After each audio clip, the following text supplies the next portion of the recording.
انسان باندې فقر چې دی او غریبي دا د یو اتو شیونو د وجې نه راځي او دا د قرآن او د حدیث نه معلومیږي. یو په هغه شیونو کې چې په انسان باندې فقر او غریبي راولي او د انسان په کورنۍ کې غریبي راولي، یو الزنا، زنا ده. حدیث کې راځي رسول الله صلی الله علیه وسلم فرمایي زنا د وجې نه څلور کارونه په انسان باندې راځي. یو یذهب بهاء الوجه، د انسان د مخ هغه رڼایي او ښایست ختموي.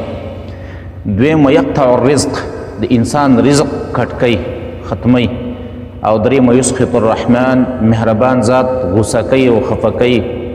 او څلورم ثم الخلود فی النار، بیا همیشوالی په اور کې چې دا سړی به همیشهی په اور کې.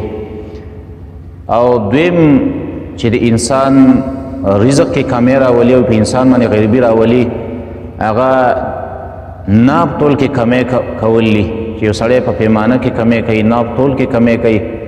او دا هم د حدیث نه ثابته ده. رسول الله صلی الله علیه وسلم فرمایي ولم ينقص المكيال والميزان الا اخذوا بالسنين وشده المؤونه.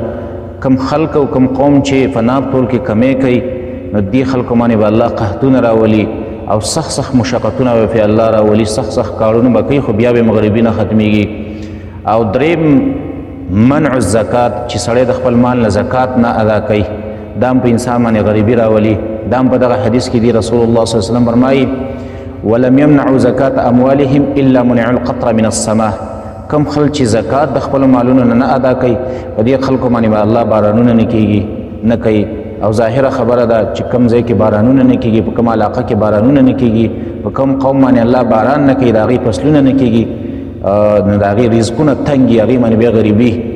او څلورم الربا، سود چې ده د انسان باندې فقر او غریبي راولي. قرآن کې الله فرمایي الله پاک د سود مال چې ده د ختموي او کموي، او د صدقو مال چې ده الله سوا کوي او زیاتوي. او پنځم نمبر الیمین الکاذب، په دروغه قسمونه خوړل. کم سړی چې په دروغه قسمونه خوري، دی انسان باندې به الله فقر راولي. او دا هم د حدیث نه ثابت دی. رسول الله صلی الله علیه وسلم فرمایي الیمین الفاجره تذهب المال، د دروغو قسم چې دی دا د انسان مال ختموي. او شپږم نمبر الکذب، چې کله انسان دروغ وایي، دروغ په دروغو باندې په انسان باندې غریبي راځي. او دا هم د حدیث نه ثابته ده. رسول الله صلی الله علیه وسلم فرمایي که یو دوه کسان هغه د یو بل سره سودا وکړي، نو فإن صدقا وبینه، خو په دې سودا او په دې بیع کې دې دواړو رښتیا وویل او ښکاره بیان یې وکړو، نو بورکه فی بیعهما، الله پاک به د دې دواړو په بیع او په سودا کې برکت ورکوي. او ان کذبا وکتما، که دې دواړو خلکو کې چا دروغ وویل او د هغې غایبونه پټو ساتل، نو محقت برکت بیعهما، رسول الله صلی الله علیه وسلم فرمایي د دې دواړو دغه بیع او د سودا هغه برکت به الله ختم کړي. نو بل شپږم نمبر دا دروغ، په دروغو سره د انسان په مال کې کمی راځي او په انسان باندې غریبي راولي. او دارنګې اووم نمبر الاحتکار، ذخیره اندوزي کول، مال ذخیره کول. احتکار دی ته وایي چې یو سړی سره مال ورسره دی، خو دا یې ریټ ته ساتي چې یاره نن یې نه خرڅوم، کیدای شي سبا پرې ریټ راشي، کیدای شي بله ورځ پرې ریټ راشي، نو دې ته ویلی شي احتکار. او دا هم په انسان باندې غریبي راولي.